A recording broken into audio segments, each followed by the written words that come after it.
तो मैं चैनल अभी जस्ट नमाज़ पढ़ के उठी हूँ, सारे काम हो गए हैं। आज बनाया अक्खा मसूर की दाल ने, अंडा वगैरह अंडा डाल के बनाया, चावल बनाया, रोटी बनाई है। अभी जस्ट नमाज़ हुई है, सारे खाने बन गए हैं, अब सिर्फ बच्चों को खाना खिलाना है। आज हमारे चौल में एटलीस्ट कल हमारी 2-3 चौल छोड़ के ऐसा सीन हुआ कि मतलब छोटी सी बच्ची 9 साल की बच्ची थी और कोई 19 साल का लड़का था। उस बच्ची के साथ छेड़खानी किया, मतलब कुछ गंदे तरीके से उसे टच किया। वो तो अल्हम्दुलिल्लाह यहाँ सीसीटीवी था, तो उससे बहुत मारा वारा गया। जो लड़की ने ऐसी हरकत की उसे बहुत मारा गया।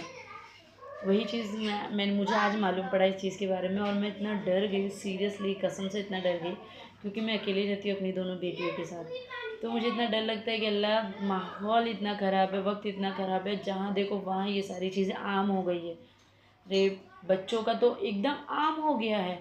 मुझे तो अफ़सोस सिर्फ इस बात का होता है और डर भी लगता है कि मैं खुद भी माँ हूँ। मुझे ये चीज़ का डर लगता है कि अल्लाह, वो माँ बाप कैसे रहते होंगे जिनके बच्चे किडनैप हो गए, जिनकी बेटियों के साथ रेप हो गया। आजकल इतनी सारी न्यूज़ आती है कि 3 साल की बच्ची के साथ रेप हो गया है, 8 साल की बच्ची के साथ रेप हो गया है, ऐसा हो गया है, वैसा हो गया है। जवान लड़की के साथ गैंग रेप हुआ, उसे काट के फेंक दिया गया, ये किया वो किया। सोच के एक रूह सी काँप जाती है कि अल्लाह, हम किस माहौल में जी रहे हैं।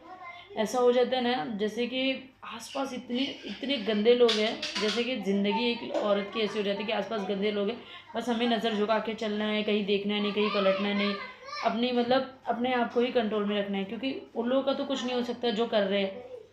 हमें सिर्फ अपने आप को ही कंट्रोल में रखना है कि हमें ऐसा नहीं करना है, हमें किसी को देखना नहीं। हमें अगर हम कर रहे हैं, लेकिन कितना भी कर ले, लेकिन ये चीज़ हो जाती है।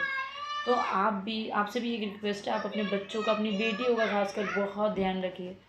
मैं भी रखती हूँ, आप भी प्लीज़ ध्यान रखिए। तब तक के लिए अल्लाह हाफिज़, बाय।